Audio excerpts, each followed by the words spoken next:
Scene 1। ये है अलसीफा जो मम्मी का रोल कर रही है और ये शोएब जो बेटे का रोल कर रहा है।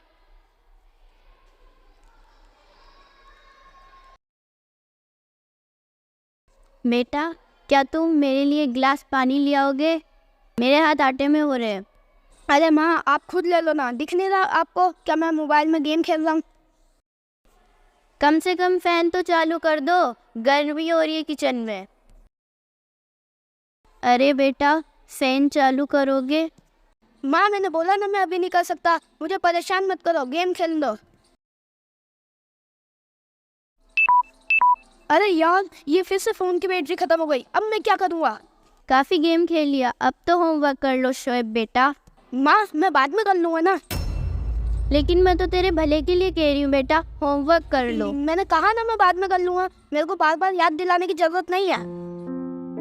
मेरा बेटा मुझे बहुत परेशान करता है। एक तो वो मेरा इकलौता बेटा है, मैं उसे कुछ बोल भी नहीं सकती हूँ। हे ऊपर वाले, उसको अक्ल दे। शोएब, ओ शोएब, आजा शोएब, खेलने चले। हाँ, जल्दी आजा। चल जल्दी आजा, मैंने तो अपना होमवर्क भी कंप्लीट कर लिया है। नहीं बच्चों, शोएब नहीं आ सकता, उसने अपना होमवर्क कंप्लीट नहीं किया है। नहीं माँ, मैं तो खेलने जा रहा हूँ और हमेशा की तरह आज भी आप मेरा होमवर्क कर देना। चलो चलो, हाँ कर देना। फकरुद्दीन, तुम तो समझदार हो, शोएब को समझाने की कोशिश करो, वो कभी मेरी नहीं सुनता। आंटी, मैं भी उसे बहुत समझाने की कोशिश करता हूँ पर वो मेरी भी नहीं सुनता। मैं तो हमेशा उसके लिए परेशान रहती हूँ और जब से उसके पापा दूसरे शहर काम के लिए गए हैं तब से वो और बिगड़ चुका है। मैं क्या करूँ उसका? आंटी प्लीज आप रोइए मत, सब ठीक हो जाएगा।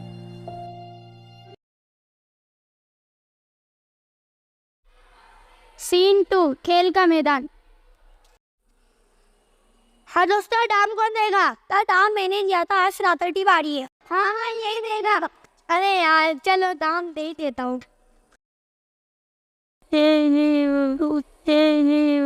अरे अरे दोस्तों, ये बच्चा कौन है? ये इतना उदास क्यों लग रहा है? लगता है ये बच्चा हमारे मोहल्ले में नया नया आया है। चलो उसे पूछते हैं, उसे हुआ क्या है। हाँ चलो चलो। क्या हुआ दोस्त, क्यों रो रहे हो? बताओ भाई, क्या हुआ? तुम अकेले क्यों बैठे हो? बोलो तो सही, कुछ क्या हुआ? मुझे मेरी माँ की याद आ रही है। क्या हुआ? इसका मतलब तुम खो गए हो? नहीं, मेरी माँ मुझे बचपन में ही छोड़ के चली गई थी। मुझे उनकी शक्ल भी याद नहीं और मुझे उनकी बहुत याद आती है। तुम कितने लगती हो, तुम्हारे साथ तुम्हारी माँ है जो तुम्हारा ख्याल रखती है। लेकिन मेरा तो मत रो भाई, मत रो। हाँ भाई, चुप हो जा। चलो इसको खिलाने ले चलते हैं। हाँ चलो चलो, हाँ चलो। वो बच्चा कितना दुखी है, उसके पास माँ नहीं है, लेकिन मेरे पास तो है, फिर भी मैं उनकी इज्जत नहीं करता। मैं बहुत बुरा हूँ।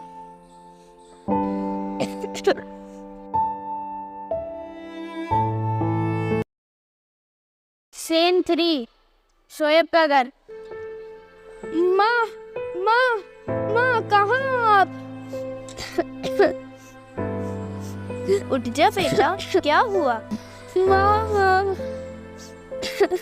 माँ, मुझे माफ कर दो माँ। मैंने आपको बहुत परेशान किया है माँ। माँ ओह माँ, मैं बहुत बुरा हूँ माँ। अरे ऐसे नहीं बोलते बेटा। सॉरी, अब से मैं हमेशा आपकी बात मानूंगा और थैंक यू मुझे तब मेरी इतना केयर करने के लिए। सॉरी बोलने की कोई ज़रूरत नहीं है बेटा, मुझे तो यही खुशी है कि तुम्हें सब कुछ समझ में आ गया है।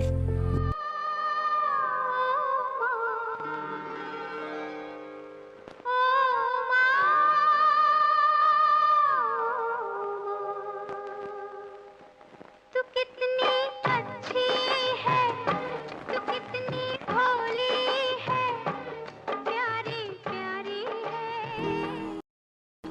माँ, मम्मी, अम्मी, ये वही शब्द है जो हम सबसे पहले बोलना सीखते हैं। ये वही शब्द है जो हमारे मुंह से निकलता है जब हमें चोट लगती है। हमें हमेशा हमारी माँ की इज्जत करनी चाहिए, क्योंकि किसी किसी के पास माँ नहीं होती। श्रीमद् भगवत गीता में भी माँ को सबसे ऊंचा माना गया है। कुरान पाक में भी माथे पैरों में जन्नत बताई गई है। इसका मतलब सभी धर्मों में माँ की इज्जत सिखाई गई है। माँ ही है जो हमें पालती है और बड़ा करती है और सारे दुख दर्द अपने सर पर ले लेती है। अगर हमारी तबीयत खराब हो तो उनको पूरी रात नींद नहीं आती है। इसीलिए चाहे मदर्स डे हो या ना हो, हमें हमेशा अपनी माँ की इज्जत करनी चाहिए।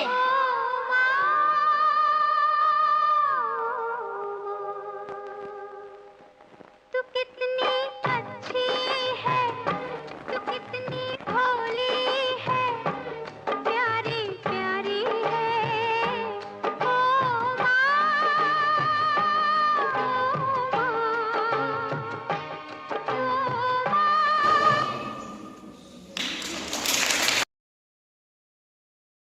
थैंक यू मुजाहिद बेटा, तुमने खेल के मैदान में अच्छी रोने की एक्टिंग करी। तुमने शेफ को एहसास दिला दिया किस तरह मदर की रिस्पेक्ट करनी चाहिए। और हाँ, जिस तरह माँ प्यारी और भोली होती है, उस तरह समझदार और इंटेलिजेंट भी होती है। और हाँ, अपनी माँ को पता होता है कि उसके बच्चे की परवरिश कैसी करनी है और अपने बच्चे को बुराई से कैसे बचाना आता है।